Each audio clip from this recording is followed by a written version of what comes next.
به. وقال النبي صلى الله عليه وسلم الصيام جنة ما لم يخرقها.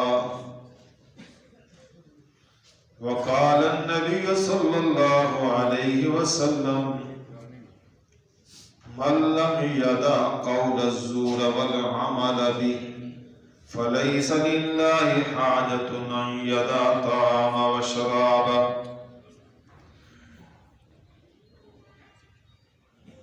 صدق رسوله النبي الكريم ونحن على ذلك لمن الشاهدين والشاكرين والحمد لله رب العالمين. درود پاک. اللهم صل على محمد وعلى آل محمد كما صليت على إبراهيم وعلى آل إبراهيم إنك حميد مجيد. اللهم بارك على محمد وعلى آل محمد كما باركت على إبراهيم وعلى آل إبراهيم إنك حميد مجيد. قابل سبقت میرے بزرگوں، نوجوان بھائیوں،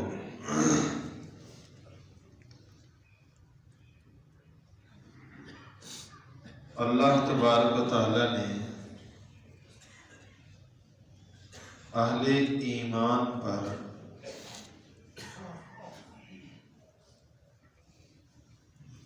احکامات شرعیہ میں ایک اہم ترین بنیادی حکم دیا ہے روزہ رکھنے کا. تو بدنی عبادت میں دو حکم بہت اہم، ایک نماز کا اور دوسرا روزے کا.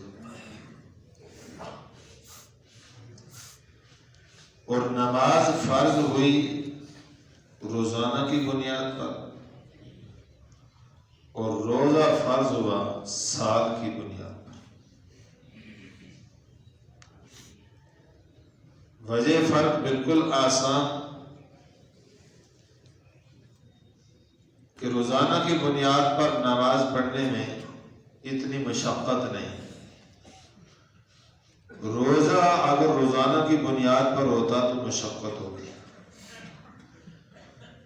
تو اللہ تعالیٰ نے خود قرآن کریم میں اعلان فرمایا یرید اللہ بکم الیسر ولا یرید بکم العسر. اللہ اپنے بندوں کے ساتھ آسانی کا ارادہ کرتے ہیں، مشکل کا ارادہ نہیں کرتے. تو آسان حکم نماز والا روزانہ کی بنیاد پر دے دی ہے، اور جو مشقت والا حکم تھا وہ صرف سال میں ایک مہینے کے طور پہ دے دیا. فرمایا یا ایھا الذین آمنوا، اے ایمان والو، کتب علیکم الصیام، روزے تمہارے اوپر فرض کیے گئے. اس پر کچھ بات گزشتہ جمعہ فضائل کے عنوان سے ہو چکی ہے. تاریخی حیثیت بتائی کما کتب علی الذین من قبلکم، کہ روزوں کی فرضیت والا یہ حکم، مشقت والا حکم، یہ صرف آپ کو نہیں ملا بلکہ آپ سے جو پہلی امتیں گزری ہیں یہ حکم ان کو بھی تھا. من قبلکم، تم سے پہلے. بعض علماء نے لکھا ہے من قبلکم سے مراد وہ تم سے پہلے آدم علیہ السلام تک سارے انبیاء اور سارے انبیاء کی امتیں مراد ہیں. ان سب کو اللہ نے روزے کا حکم دے رکھا تھا. روزے ان کے بھی تھے، اور ان روزوں میں سب سے معروف اور مشہور روزے ہیں حضرت داؤد علیہ السلام کی. اور اس انداز سے روزہ رکھا کہ سال کے 6 مہینے روزہ، 6 مہینے روزہ، اور ایک دن روزہ ایک دن افطار. ترتیب یہ تھی، ایک دن روزہ ایک دن افطار، ایک دن روزہ ایک دن افطار. اس مشقت کے ساتھ 6 ماہ یہ روزے حضرت داؤد علیہ السلام کی. حضرت موسیٰ علیہ السلام کی شریعت میں مشہور جو روزہ ہے رمضان کے علاوہ یوم عاشور کا بھی ہے، 10 محرم کا روزہ. اور بعض علماء نے لکھا ہے کہ من قبلکم سے مراد اہل کتاب ہے، اور اہل کتاب سے مراد یہود اور نصارہ، یہ دونوں قومیں مراد ہیں. تو فرمایا جس طرح آپ کو اللہ نے روزے کا حکم فرض قرار دیا ہے، اس طرح آپ سے پہلے اہل کتاب کی یہ 2 بڑی جماعتیں یہود و نصارہ، اللہ نے ان پر بھی روزے کا حکم فرض کیا تھا. اور عجیب بات یہ ہے کہ رمضان کے روزے ہی فرض تھے ان پر، جس طرح ہمارے اوپر رمضان کا روزہ فرض ہے اسی طرح ان کے اوپر بھی رمضان کے روزے ہی فرض تھے. لیکن اس قوم کی مزاج میں، طبیعت میں اللہ کے احکام سے انحراف، سرکشی یہ بہت زیادہ تھی.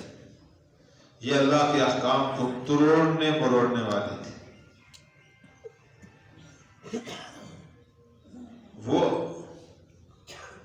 انہیں پر نہیں ہے، ہمارا بھی اشر اس سے کچھ کم نہیں ہے. کیا خیال ہے؟ صرف ایک فرق ہوا ہے، صرف ایک فرق ہوا ہے ہم میں اور ان میں. ان کے اندر دین کے اندر تحریف، دین میں کمی بیشی ان کے مذہبی طبقے مولویوں اور پیروں نے سنبھالی. تو قوم تو کل انام ساتھ ہوتی ہے، جدھر سردار ادھر سارے قوم کے لوگ ہوتے ہیں. تو مذہبی پیشوا جس بات کو قوم کے سامنے مذہبی فریضہ بیان کریں گے لوگ تو وہی سمجھیں گے. ان کے یہاں یہ مسئلہ تھا، مولویوں کی تحریف، تغیر و تبدل. لیکن اس شریعت میں اللہ نے اس دین کی حفاظت اپنے ذمہ لی ہے. یہاں کوئی مولوی تغیر و تبدل کرے تو اللہ تعالیٰ اس کے مقابلے میں عالم حق دوسرا کھڑا کر دیتا ہے کہ یہ غلط کہہ رہا ہے، لہذا لوگوں کو صحیح راستہ مل جاتا ہے کہ ہم نے کدھر جانا ہے. وہاں یہ مسئلہ نہیں تھا. اب انہوں نے کیا تبدیلی کی؟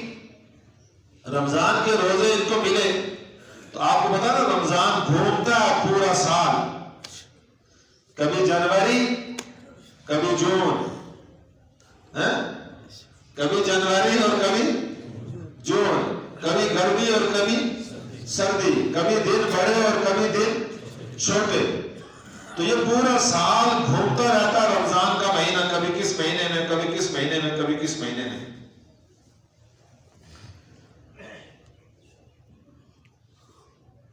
انہوں نے دیکھا کہ یہ ہر سال روزے آ جاتے ہیں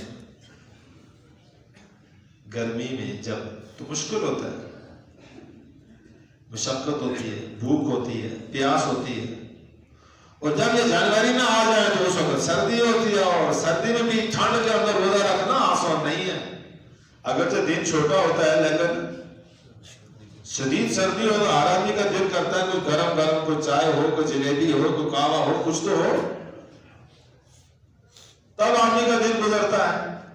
تو انہوں نے اس ساری مشقت سے، گرمی کی مشقت سے بھی اور سردی کی مشقت سے بھی نکلنے کے لیے آپس میں بیٹھ کر مولویوں نے طے کیا کہ ہم بہار کے دن طے کر لیتے ہیں. اپریل، یہ جو آپ روزے رکھ رہے ہیں اپریل میں، یہ بہار ہے.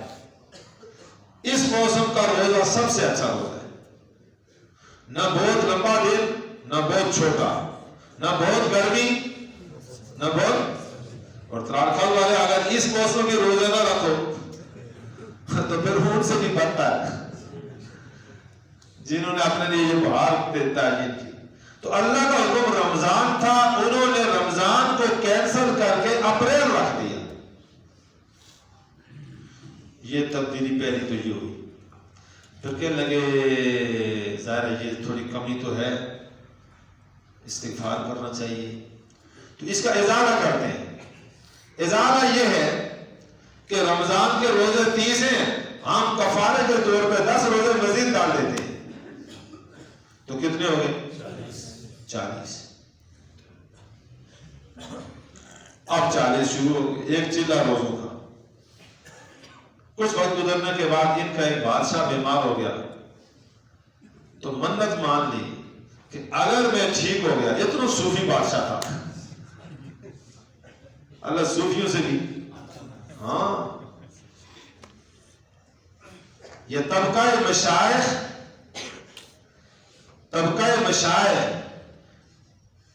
پیران اعظام، یہ طبقہ امت کا سب سے اونچا طبقہ تھا، یہ کوئی چھوٹا طبقہ نہیں تھا، امت کا سب سے اونچا طبقہ، انسانوں کے دلوں پر محنت کرنے والے اور دلوں سے دنیا کو نکال کر اللہ کی محبت دل میں بٹھانے والے تھے۔ لیکن جاہل صوفی پیر کے نام پر آئے، سارے شعبے کا بیڑا غرق کر دیا۔ اب صرف نذرانے کا نام پیر ہے، نیاز کا نام، جتنا بڑا نذرانہ ہوگا اتنا بڑا گدی نشین ہوگا، اور جتنا چھوٹا پیر ہوگا بیچارہ فٹ پاتھ پر بیٹھا ہوا تعویذ بیچ رہا ہوگا۔ کاروبار بن گیا ہے۔ حقیقت میں پیران اعظام، مشائخ اور صوفیاء جو اللہ والے تھے، ان کا تعلق دنیا سے نہیں، نذرانوں سے نہیں، نیازوں میں سے نہیں، فیسوں سے نہیں، بلکہ ان کا تعلق کس سے تھا؟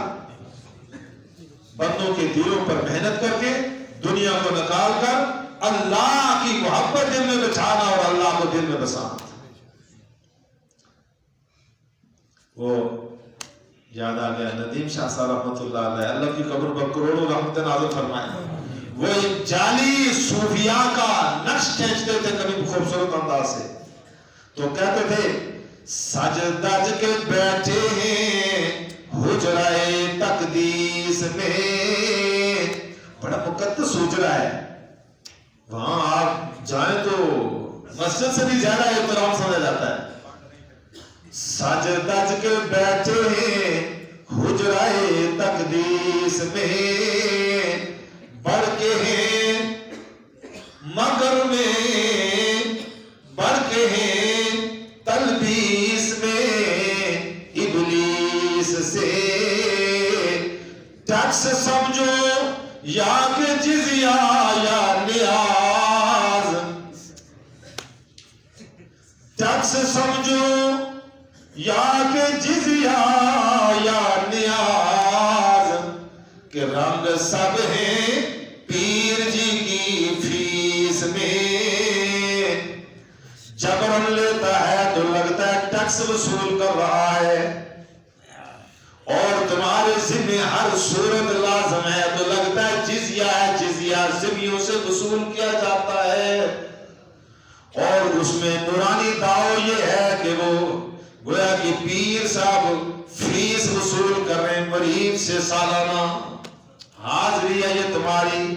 تو یہ کام ان صوفیوں نے بگاڑا ہے، سمجھ آئی؟ یہ صوفی بیٹھے سارے اہل کتاب کے، یہ مولوی اور پیر بیٹھے آپس میں، بیٹھ کر میٹنگ کی کہ اللہ کا حکم تو رمضان میں تھا روزے رکھنے کا، ہم نے اپنی سہولت کے لیے رمضان کو چھوڑ کر موسم بہار کے روزے رکھ لیے، کچھ کفارہ ہونا چاہیے اللہ کے حضور معافی کے لیے، 10 روزے بڑھا دو، 40 کر گئے۔ پھر کچھ وقت گزرنے کے بعد ان کا بادشاہ بیمار ہو گیا، پھر بیٹھ کے منت مانی کہ اگر اللہ صحت عطا فرما دے تو 7 روزے پوری قوم سے رکھوائیں گے، کرے کوئی پڑھے کوئی۔ پر جس نے منت مانی اپنے لیے مانے نا، تو کہتے پوری قوم سے روزے رکھوائیں گے۔ وہ ٹھیک ہو گیا، آرڈیننس جاری ہو گیا، آج کے بعد 40 نہیں کتنے ہوں گے؟ 47 روزے ہوں گے۔ پھر کچھ وقت گزرا، ایک اور بادشاہ آیا صوفیوں کا سردار، اس نے کہا یہ کیا بات ہوئی، نہ 30 نہ 40، 47 کیا ہوتا ہے، چلو 3 روزے مزید بڑھا دو، کم سے کم 50 تو پورے کرو۔ کرو 50 روزے رکھوا لیے. تو اہل کتاب نے اللہ کے حکم میں کیا کر دی؟ تحریف کر دی، تبدیلی کر دی.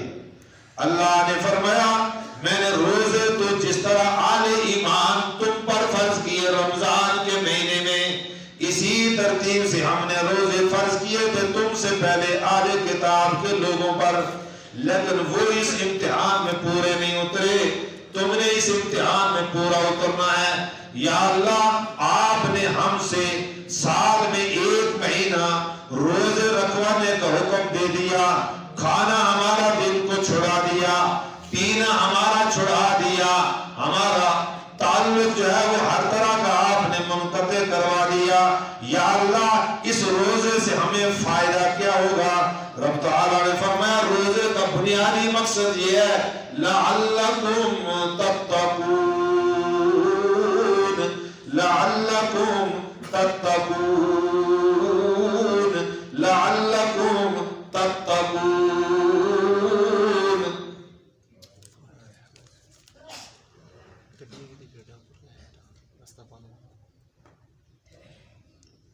یہ کوئی کار مسجد کے گیٹ پر سیڑھی کے سامنے کھڑی ہے 218 نمبر. جس ساتھی کی ہو وہ جا کر اس کو راستے سے ہٹا دے، بارہا یہ آپ کو کہا ہوا ہے. کاش آپ کو قرآن کی زبان آتی ہوتی. رب تعالیٰ فرماتے میں نے روزے ویسے نہیں بھیجے، میں نے اس لیے بھیجے لعلکم تتقون، تمہارے اندر ہم ایک ترقی دیکھنا چاہتے ہیں. تتقون یہ تقوی سے ہے، اور تقوی کا معنی ہے بچنا، پرہیزگاری. حضرت حذیفہ بن یمان رضی اللہ تعالی عنہ سے حضرت ابی بن کعب رضی اللہ تعالی عنہ سے تقوی کی تعریف پوچھی. امیر المؤمنین سیدنا فاروق اعظم رضی اللہ تعالیٰ عنہ نے تقوی کی تعریف کی ہے. اب دیکھو یہ لوگ کس طرح قرآن کی روح کو اپنے اندر لینے کی محنت کرتے تھے. یہ سارے عربی زبانیں، سارا قرآن حضور سے پڑھا ہے.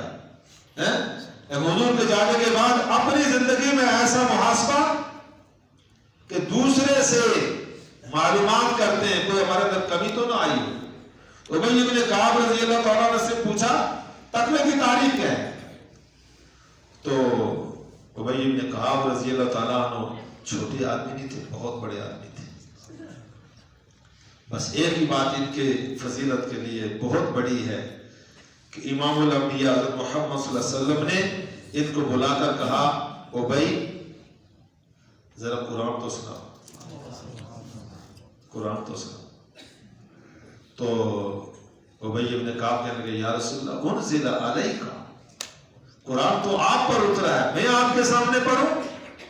فرمایا نہیں ابی، آج رب نے مجھے کہا ابی بن کعب کو بلا کر اسے قرآن سنو. فرمایا یا رسول اللہ رب نے میرا نام لیا؟ فرمایا ہاں. خوشی میں آنسو نکل گئے. اتنے بڑے لوگ تھے. تقوی کی تعریف کیا ہے؟ تو فرمایا امیر المؤمنین کبھی آپ کا سفر ہوا ہو ایسے علاقے میں جہاں کانٹے دار خاردار جھاڑیاں ہوں، ان کے بیچ سے گزرنا ہو؟ فرمایا ہاں کئی دفعہ ہوا ہے. میں کیسے گزرتا آدمی؟ فرمایا سر سے لے کر پاؤں تک، اپنے دائیں بائیں آگے پیچھے اوپر نیچے ہر طرف آدمی دیکھتا اپنے کپڑوں کو سمیٹ کے کہ کوئی کانٹا میرے کپڑوں کو نقصان. فرمایا یہی تقوی ہے. یہ دنیا کی زندگی صراط مستقیم پر چلنا ہے.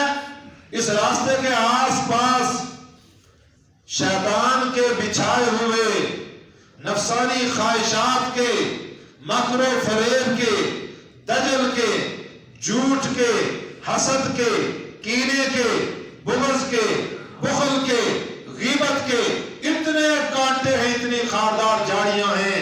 ان کے بیچ سے اپنے آپ کو سنبھال کے گزرنا، نہ کوئی غیبت والا بات تم کو نقصان پہنچا سکے، نہ کوئی حسد کا کانٹا نقصان پہنچا سکے، نہ کوئی بخل کا کانٹا نقصان پہنچا سکے، نہ کوئی حرص کا کانٹا نقصان پہنچا سکے، کوئی کسی طرف سے آپ کے ایمان کو نقصان نہ پہنچے، اس طرح سے گزر جاؤ موت تک، یہ تقویٰ ہے۔ اب بتاؤ، ہم میں سے ہر آدمی کم سے کم جس کی عمر 30 سال سے اوپر ہے، 40 سال ہو گئے، 50 سال ہو گئے، 60 سال ہو گئے، 70 سال ہو گئے، اللہ عمر میں برکت ڈالے، کتنے رمضان زندگی میں آگے ہیں، لیکن رمضان کے روزے رکھنے کے ماں سوا، یہ بھی اللہ کا شکر ہے کہ تو رکھتے تو نہیں، رکھنے کے ماں سوا کیا اس روزے کی وجہ سے ہم نے اپنے اندر کوئی تبدیلی، کوئی ترقی محسوس کی؟ کہ رمضان سے پہلے ہم کیا تھے اور رمضان کے اندر ہم کیا بنے، اور رمضان کے بعد ہم اس ترقی پر کس طرح قائم رہیں؟ ترقی کیا ہوتی ہے سمجھو۔ آپ بچہ جا کر سکول میں داخل کرتے ہیں تو میٹرک میں ڈائریکٹ داخل کرتے ہیں، کس میں داخل کرتے ہیں؟ نرسری، پھر پتہ نہیں 1 2 3 کیا کیا لگا ہے، تو 10 سال آپ کا بچہ سکول میں پڑھتا رہا تو ہر سال پاس ہوتا رہا، تو 10 سال بعد یہ کیا کر لے گا؟ میٹرک پاس کر لے گا۔ یہ اس نے ترقی کی ہے، یہ اس نے ترقی کی ہے۔ اگر آگے استطاعت ہوئی، کالج کی لائن میں آیا، فرسٹ ایئر کیا، سیکنڈ کیا، پھر تھرڈ ایئر کیا، پھر گریجویشن کی، پھر اور آگے کیا، ماسٹر کیا، تو 16 سال کی عمر میں اس کے پاس ایم اے کی ڈگری آ گئی، تو اس نے تعلیم میں کیا کیا؟ تو جو آدمی گھر سے سکول میں گیا ہی نہیں، اس کے شعور میں، اس کی سوچ میں، اس کی فکر میں، اس کے احساس میں، اور یہ جس نے ماسٹر کر لیا ہے، اس کا شعور، اس کی فکر، اس کی سوچ برابر ہے؟ برابر ہے؟ کیوں؟ اس نے ترقی کوئی نہیں کی، اور اس نے کیا کیا؟ اتنی آسان اور سادہ سی مثال اگر سمجھ میں آ جائے تو ہم نے 50 سال ہو گئے روزے رکھتے ہوئے، ہم نے بھی اپنے اندر کوئی ترقی پائی؟ ہم تو اسی بچے کی طرح ہیں جو 1 میں گیا تھا، پہلے سال بھی وہیں، دوسرے سال بھی وہیں، تیسرے سال بھی وہیں، چوتھے بھی وہیں، 5ویں بھی وہیں، چھٹے بھی وہیں، 7ویں بھی وہیں، 8ویں بھی، 9ویں بھی، 10ویں بھی۔ ماسٹر تنگ ہے کہ بھائی اس کو نکال کر لے جاؤ، یہ بوڑھا ہو گیا ہے، کام پہ لگاؤ، یہ کچھ نہیں کر سکتا، نہیں پڑھ سکتا، لیکن ہم ڈٹے ہوئے نہیں، بوڑھا ہوگا، ریٹائر ادھر سے ہوگا، ہم اس کو سکول سے اٹھائیں گے نہیں، سکول ہے آشنا رکھے آنا۔ ہمارا حال یہ کہ ہم روزہ رکھنے تھے دینا، باقی ہمیں کچھ ترقی ہوتی ہے یا نہیں، اس سے ہمیں کوئی غرض ہے؟ کیوں جی؟ بھئی ترقی کیا ہے؟ ترغیب ملی، فضیلت سنی، ماشاءاللہ داڑھی رکھ لی، پھر 10 سال یہ 1 انچ آگے نہیں آئی، نہ کوئی حائز منی نے، نہ کوئی حائز رکھی نہیں، کوئی ترقی تھی؟ ترقی تھی؟ آپ نے رمضان میں 5 نمازیں پڑھنا شروع کر دی، ماشاءاللہ اللہ برکت نصیب فرمائے، لیکن رمضان ختم ہوا تھا، بڑی پچھلے دے میں رہا تھی، کدھا پڑھی کدھا نہیں پڑھی، یار صبح نہیں پڑھی چھوڑنے، باقی ایسے کو تیاری تیر نہ لگنا۔ عمر کتنی ہے؟ 50 سال ہو گئے، روزے ہر سال رکھتے ہو؟ جی ہر سال رکھتا ہوں۔ بتاؤ کوئی ترقی ہوئی؟ کوئی ترقی ہوئی؟ ایمان وہ ہے جو ترقی ہو، ایمان وہ ہے جو اعمال کی بنیاد پر ایمان بڑھتا آدمی کا۔ امام بخاری رحمہ اللہ نے کتاب الایمان میں پہلا باب باندھا ہے، الایمان یزید و ینقص، ایمان بڑھتا بھی ہے اور ایمان بولو بڑھتا بھی ہے اور ایمان کم بھی ہوتا ہے۔ لیکن آگے کتاب الایمان میں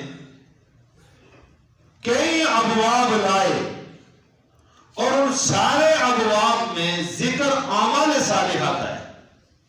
نماز پڑھنی ہے، روزہ رکھنا ہے، تلاوت کرنی ہے، صدقہ کرنا ہے، سچ بولنا ہے. حدیثیں ساری یہ لا رہے ہیں. اور بات کا قائم کیا ہوا ہے الایمان و یزید و ینقص. تو محدثین نے لکھا ہے، امام بخاری رحمہ اللہ یہ بتاتے ہیں، ایک ہے نفس ایمان، ایک ہے نفس، بالکل آسان بات سمجھانے کے لیے کہتا ہوں، نفس ایمان میں اور آپ اور صحابہ سب برابر ہیں. نفس ایمان میں اور آپ اور صحابہ سب، کیوں کہ نفس ایمان کیا ہے؟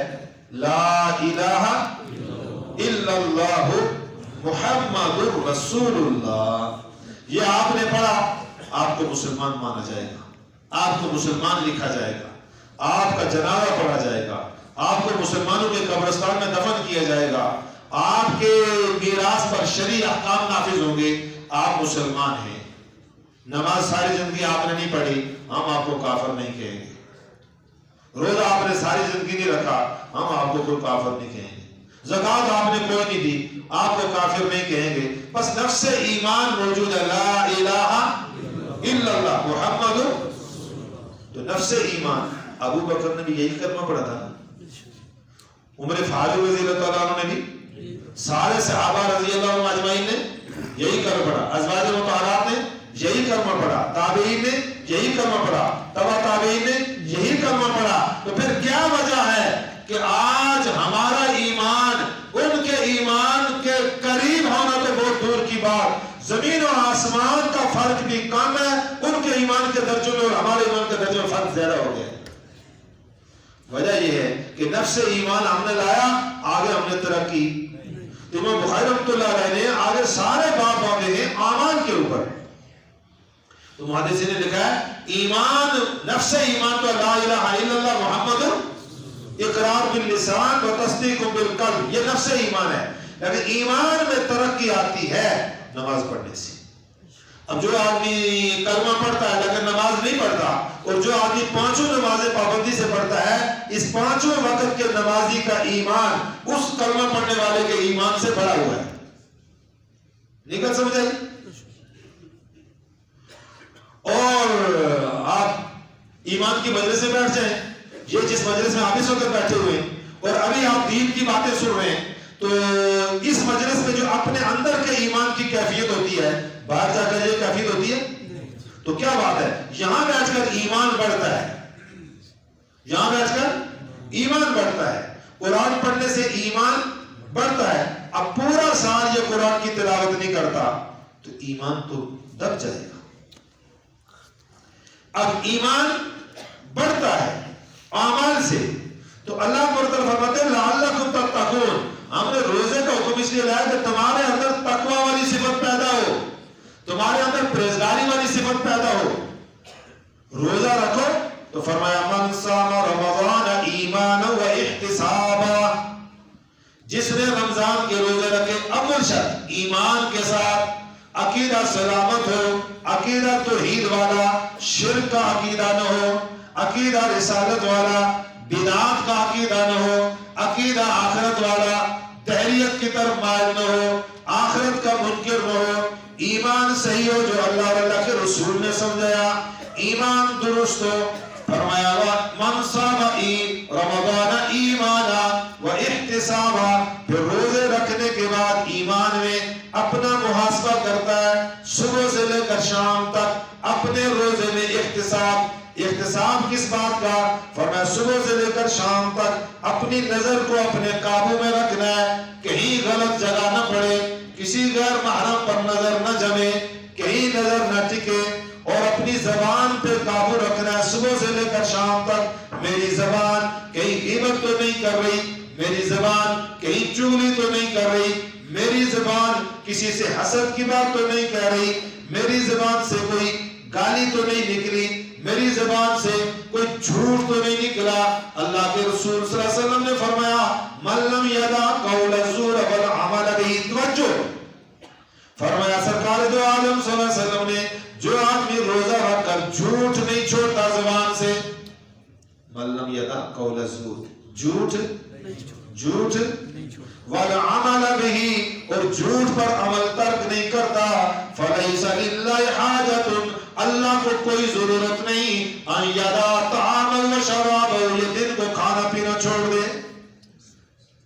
یہ نگرانی کرنی اپنی صبح سے لے کر شام تک, دکان پہ بیٹھا ہے جھوٹ نہیں بولنا, تجارت میں بیٹھا ہے جھوٹ نہیں بولنا, دفتر میں بیٹھا ہے جھوٹ نہیں بولنا, ملازمت کے کسی شعبے میں ہے جھوٹ نہیں بولنا, گھر کے اندر بیٹھا ہے جھوٹ نہیں بولنا, بچوں سے جھوٹ نہیں بولنا, والدین سے جھوٹ نہیں بولنا, بیوی سے جھوٹ نہیں بولنا, معاشرے کے جس شعبے میں صبح سے لے کر شام تک کام کر رہے ہو کہیں جھوٹ.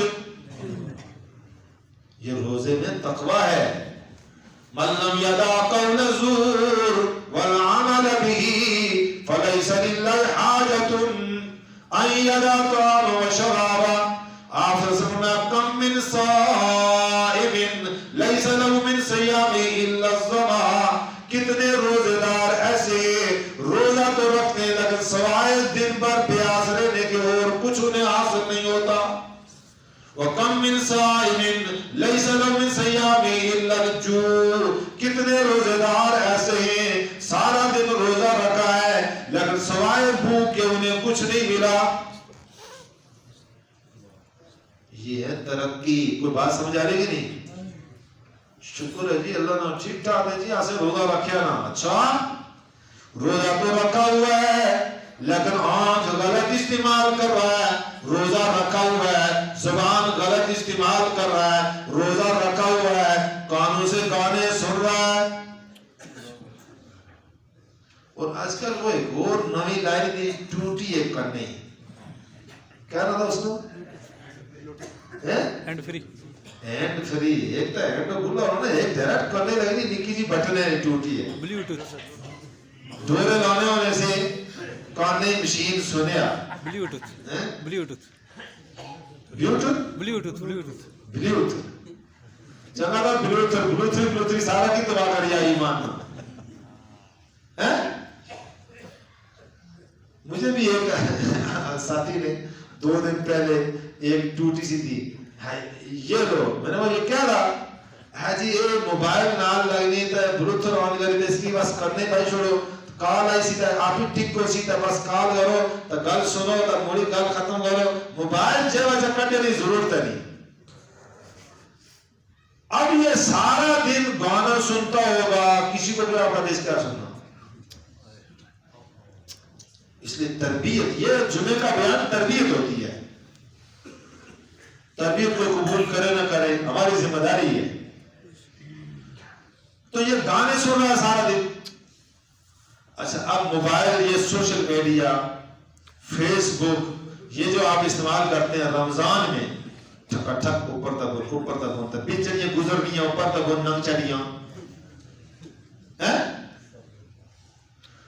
تو جو بیچارہ کچھ اللہ سے جو خوف رکھتا ہے ایمان والا ہے, چلو انگلی تیز تیز گزاری چھوڑ سی پھر بھی بچ گیا. تو چلا تھیا ہماری وہ تو دیکھنا ہی سارا. میں روزہ رکھیا نہیں تو ٹھیک ٹھاک کوئی مسئلہ نہیں مارا. افطار کا ٹائم ہے, ٹی وی نے سامنے بیٹھے نے, انتظار ہو رہا, وہ بھی ظالم اشتہار لگا دیتے اسے, اور وہ اشتہار کیا کہیں الامان الافیس, انہیں روزہ رکھیا کئی طرح. اب یہ روزہ تو آپ نے رکھا ہے لیکن اپنا احتساب, اپنا محاسبہ کیا. فرمایا من صام رمضان ایمانا و احتسابا, جس نے رمضان کے روزے رکھے اللہ کی ذات پر ایمان کامل رکھتے ہوئے, و احتسابا, صبح سے لے کر شام تک اپنا محاسبہ کرتے ہوئے, یہ روزے دار اس کو فائدہ ہوا روزے رکھنے کا. یا رسول اللہ اس کو کیا فائدہ ہوا؟ فرمایا غفر لہ ما تقدم من ذنبہ, اس کے جتنے گناہ تھے اللہ نے سارے معاف کر دیے. سبحان اللہ, اس کے گناہ اللہ نے معاف کر دیے. جب گناہ معاف ہو جاتے ہیں دل زنگ آلودہ سال بھر گناہوں کی وجہ سے سیاہ ہو چکا تھا, گناہوں کی معافی سے دل تمہارا صاف ہو گیا, دل واش ہو گیا, دل واش ہو گیا. مولانا سعید صاحب کہتے ہیں اللہ کی زندگی برکت دے کہ ایک آدمی نے مجھ سے سوال کیا کہ یہ کعبہ کے گرد جو آپ گھومتے ہو, چکر لگاتے ہو, اس میں کیا فلسفہ ہے؟ تو بڑا خوبصورت جواب دیا کہ میں نے کہا یہ جو واشنگ مشین میں کپڑوں کو گھماتے ہو اس میں کیا فلسفہ ہے؟ فرمایا کپڑے صاف ہو جاتے ہیں. فرمایا گناہگار مسلمان جب اللہ کے گھر کا طواف کرتا ہے اس کے دل صاف ہو جاتا ہے, اس کے سارے گناہ صاف ہو جاتے ہیں. تو یہ رمضان کا مہینہ اس لیے آیا کہ ایسا روزہ رکھو, رب سے ایسا تعلق بنا لو کہ دنیا سے تعلق کٹ جائے, خالق سے تعلق قائم ہو جائے, پچھلے گناہوں کی توبہ کرو, اللہ سارے گناہوں کو معاف فرما دے. یہ فائدہ ہے. من صام رمضان ایمانا و احتسابا غفر له ما تقدم من ذنبه, جس نے روزے رکھے پورے ایمان کے ساتھ اور احتساب کے ساتھ, غفر له ما تقدم من ذنبه, اس کے اگلے سارے گناہ معاف ہو جاتے ہیں. اللہ والوں کو تو دیکھا گیا رمضان آیا دنیا کے کاروبار کے کاموں کو کلوز کر دیا اور دفاتر میں بازو نے چھٹی لے لی اور دنیا کے کاموں کو چھوڑ کر بس اللہ کے گھر میں بیٹھ کے تلاوت میں سارا وقت صرف ہوتا ہے. صبح آنکھ کھلتی ہے اللہ کے قرآن پر, شام ہوتی ہے نظر اللہ کے قرآن پر, سارا دن تسبیح میں, ذکر میں, تلاوت میں, عبادت میں, نوافل میں. یہ وہ اللہ والے جنہوں نے اپنی نظروں کو بھی بچا لیا رمضان میں. بازار میں جائیں گے نہیں نظریں خراب ہوگی, کسی کے پاس بیٹھیں گے نہیں غیبت ہو جائے گی, کسی کی بری بات سنیں گے نہیں کانوں کا گناہ ہو جائے گا. ایسا مسلمان دن بھر نہ کسی پر ہاتھ چلائے گا, نہ کسی کو نقصان پہنچائے گا, نہ رشوت لے, نہ سود کھائے, نہ رشوت لے نہ سود کھائے. رشوت لی اور شام کو اس سے افطاری, سود کی کمائی اور رات کو اس سے افطاری. جتنے مرضی روزے رکھو اس سے کوئی فائدہ. قرآن کہتا ہے تم کو بھوکا رکھوانا مطلوب نہیں, تم کو پیاسا رکھوانا مطلوب نہیں, بلکہ مطلوب یہ ہے لعلکم تتقون. اے بندے تیرے اندر تقوی پیدا ہو جائے, تیرے اندر پرہیزگاری پیدا ہو جائے, اللہ کی بات ماننے کا جذبہ پیدا ہو جائے, اللہ کے حکموں کے سامنے سرنگو ہونے کا اندر جذبہ پیدا ہو جائے. یقین جانیے جب انسان اپنے آپ کو اللہ کا فرما بردار بنا دیتا ہے پھر اللہ کا ہر حکم ماننا اس کے لیے آسان ہو جاتا ہے. اور جب اپنا نفس ساتھ کھڑا ہو, اپنی خواہشات ساتھ بیدار ہو اور اوپر سے شیطان کا حملہ بھی سوار ہو, قوت شہوانی بھی ساتھ ہو, قوت غضبی بھی آدمی کے ساتھ ہو, یہ سارے وہ دشمن ہیں جو مجھے اور آپ کو روکتے ہیں اللہ کے راستے پر چلنے سے. اور جب تک آدمی اللہ کے راستے پر چلے گا نہیں اس کو اللہ کا قرب نصیب نہیں ہوگا. امام الانبیاء حضرت محمد رسول اللہ صلی اللہ علیہ وسلم نے کئی مثالوں سے اپنی امت کو سمجھایا. ایک دن بڑی عجیب مثال دی, فرمایا یوں سمجھو اس دنیا کو جیسے بڑی مارکیٹ ہو, ایک بڑا ہوٹل ہو, یوں سمجھو ایک بڑا ہوٹل ہو, درمیان میں اس کی گیلری اور 6 فٹ کی, مثال دے رہا ہوں, درمیان میں گیلری اور 6 فٹ کی اور لمبی گیلری ہے وہ 100 فٹ کی, 200 فٹ کی اور 10-10 فٹ کے کمرے بنے ہوئے ہیں. ہر کمرے کا گیٹ کھلا ہوا ہے, صرف اوپر پردہ لٹکا ہوا ہے, اندر عورتیں بیٹھی ہوئی ہیں, اندر غیر محرم بیٹھی ہیں, ہر کمرہ بھرا ہوا ہے. تم اجنبی آدمی آئے ہو, گلی کے پہلے دروازے سے داخل ہوئے ہو, سامنے گلی کے آخر میں دوسرا دروازہ ہے, وہاں ایک آدمی بیٹھا ہوا ہے اور تم جب اس پہلے گلی سے داخل ہوئے, ادھر بھی کمرہ, دروازہ لاک نہیں ہے, کھلا ہوا ہے, اندر داخل ہونے میں رکاوٹ بھی کوئی نہیں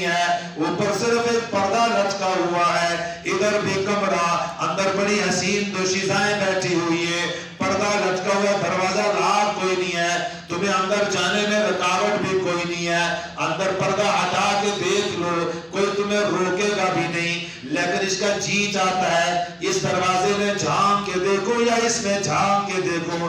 وہ سامنے گلی کے کنارے پر اس دروازے پر ایک چوکیدار کھڑا ہے، وہ کہتا ہے الیہ عباد اللہ، اللہ کے بندے سیدھا آگے آ، دائیں نہ دیکھنا بائیں نہ دیکھنا۔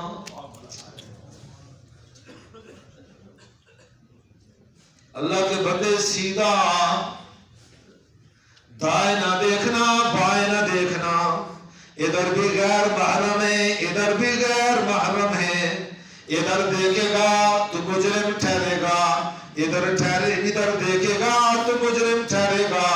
ارے ادھر کمرے میں داخل ہو گیا مار پڑے گی، اس کمرے میں داخل ہو گیا تو ذلیل ہو جائے گا، اس کمرے میں داخل ہوگا تو رسوا ہو جائے گا، اس کمرے میں داخل ہوگا تو گرفتار ہو جائے گا، اس کمرے میں داخل ہوگا تو جہنم کا ایندھن بن جائے گا۔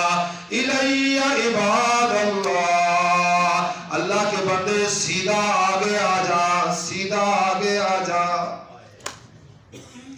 اب جس آدمی نے اللہ کے اس بندے کی بات سنی، اس دروازے کو بھی داخل ہونے میں کوئی رکاوٹ نہیں تھی لیکن نہیں دیکھا، ادھر بھی کوئی رکاوٹ نہیں تھی نہیں دیکھا، عورتوں کی آوازیں بھی بڑی خوبصورت کانوں میں پڑ رہی تھی، بڑا دل بھی چاہ رہا تھا، شہوت کا جذبہ بھی بڑھ رہا تھا، کنڈی بھی کوئی نہیں تھی، رکاوٹ بھی کوئی نہیں تھی، لیکن اس سامنے والے بندے کی آواز پہ نظر رکھتے ہوئے دل کو ادھر متوجہ کیا، ان سارے جذبات کو ٹھکرا دیا، یہ سیدھا اس گلی سے پار ہو گیا، سیدھا اس گلی سے، یہ اس گلی سے پار ہونا سمجھو جب تم نے اس دنیا میں قدم رکھا، یہ گلی ہے اور یہ دنیا کا مکان بنا ہوا ہے، اس میں ہر طرف دائیں بائیں سب غیر محرم چیزیں بنی ہیں، کہیں جھوٹ ہے کہیں حسد ہے کہیں غیبت ہے کہیں چغلی ہے کہیں سود ہے کہیں رشوت ہے کہیں غصب کی زمین ہے کہیں ڈاکے کا مال ہے، کہیں کیا ظلم ہے کہیں کیا ظلم ہے، تمہیں کرنے میں کوئی پوچھنے والا نہیں، کوئی رکاوٹ نہیں۔ اللہ کا بندہ اس گلی کے دروازے پر کھڑا ہو کر وہ تمہیں آواز لگا رہا ہے، ان اللہ ربی و ربکم فاعبدوہ ھذا صراط مستقیم، سیدھے آگے آؤ، یہ رب کا راستہ ہے، اسی پر چل کے آؤ، یہ آخری گلی میں جو دروازہ ہے یہ موت کا دروازہ ہے، یہ موت کا دروازہ ہے۔ اب جس بندے نے اس گلی کے دروازے میں قدم رکھا، ساری زندگی سیدھا چلتا رہا، اس دروازے سے سلامت نکل گیا، یہ سیدھا جنت میں پہنچے گا، یہ سیدھا لعلکم تتقون، یہ ہے تقوی، یہ ہے تقوی، ورنہ کوئی بات نہیں، اللہ آپ کے روزوں کو قبول فرمائے، میں کوئی نا امید اور مایوس نہیں آپ کو کرتا، لیکن جو راستہ شریعت نے بتایا آپ میں ترقی ہونی چاہیے۔ پہلے سال کا بچہ 16 سال میں ماسٹر کر گیا، ایم اے کی ڈگری لے گیا، اس نے اتنی ترقی کی، اسی گلی کا دوسرا بچہ 16 سال تک گلیوں میں گھومتا پھرتا رہا، اس کو سب جاہل کہتے ہیں، اس کو کوئی پڑھا لکھا آدمی، کیونکہ اس نے کوئی ترقی۔ اللہ کا فرمانبردار، اللہ کا نیک بندہ، اللہ کا متقی وہ ہے جو اللہ کی بتائی ہوئی شریعت مطہرہ پر نبی پاک صلی اللہ علیہ وسلم کی لائی ہوئی سنت طریقے کے مطابق نماز بھی پڑھے گا، روزہ بھی رکھے گا، زکوٰۃ بھی دے گا، صدقہ و خیرات بھی کرے گا، حج بھی کرے گا، جہاد بھی کرے گا، عدالت بھی کرے گا، سیاست بھی کرے گا، تجارت بھی کرے گا، نکاح بھی کرے گا، معاشرت کی زندگی بھی گزارے گا، زندگی کا کوئی شعبہ ایسا نہیں جس میں اللہ کا حکم اس کے سامنے نہ ہو، پوری زندگی اللہ کے حکم کے مطابق گزرے، پھر اس گلی سے گزرتے وقت دیکھو تمہارا استقبال کیا ہوتا ہے، وَلَكُمْ فِيهَا مَا تَشْتَهِي أَنفُسُكُمْ وَلَكُمْ فِيهَا مَا تَدَّعُونَ، اب تم آئے ہو، اب تمہیں ہر وہ نعمت ملے گی جو تمہارے جی میں آئے گا، ہر وہ تمہیں ملے گا جو تم طلب کرو گے، اور ہر چیز تمہیں وہ ملے گی جس میں تمہاری آنکھ کو اللہ نظر آ رہا ہے۔ اس لیے میرے بھائیوں رمضان کے روزے گزارنے کے نہیں ہیں. پوچھتے رہتے ہیں لوگ رمضان کیسا گزرنا ہے؟ شکر اللہ ٹھیک گزر رہا کہ بھوک تنگ نہ کرنی. نہیں کہ بھوک تنگ نہیں کرنی، بالکل نہیں تنگ کرتی ہے. سحری میں برکت ہے. فرمایا ان اللہ وملائکتہ یصلون علی المتسحرین، جو صبح کو اٹھ کر سحری کھاتے ہیں اللہ بھی اس کے لیے جو ہے وہ برکتیں اور رحمتیں نازل فرماتا ہے. اللہ کے فرشتے بھی اس کے لیے دعا استغفار کرتے ہیں. اس کے تو پیٹ کو اللہ نے اپنی برکت سے بھر دیا، بھوک کیوں لگے گی؟ روزہ تو آپ کو ہے، لیکن اس روزے میں ترقی کب آئے گی؟ جب ہم ایمان اور اعمال صالحہ کا راستہ پورا اختیار کریں گے. رمضان میں جو آپ نے اعمال شروع کیے، غیر رمضان میں ان اعمال میں کمی نہیں آنی چاہیے. ان میں کمی، تلاوت میں کمی نہ آئے، نماز کے اہتمام میں کمی نہ آئے، جماعت کے اہتمام میں کمی نہ آئے، تسبیح کے اہتمام میں کمی نہ آئے. اور یہ نہیں کہ روزہ ختم ہوئے تو ہون جناب نظر پٹاکا شروع کر دیو، ہون چوٹ کھلا جناب گانا شروع کر دیو، ہون جناب گانے کھلے سنو، ہون جناب والا ایک دوسرے کی خوب لطمکی کرو. نہیں، ہر چیز سے اپنے آپ کو بچانا ہے. المسلم من سلم المسلمون من لسانه ویدہ، کامل مسلمان وہ ہے جس کی زبان سے بھی دوسرے مسلمان محفوظ ہیں، جس کے ہاتھ سے بھی دوسرے مسلمان. اللہ مجھے اور آپ کو ایسی ہی جو ہے وہ سوچ فکر ترقی نصیب فرمائے.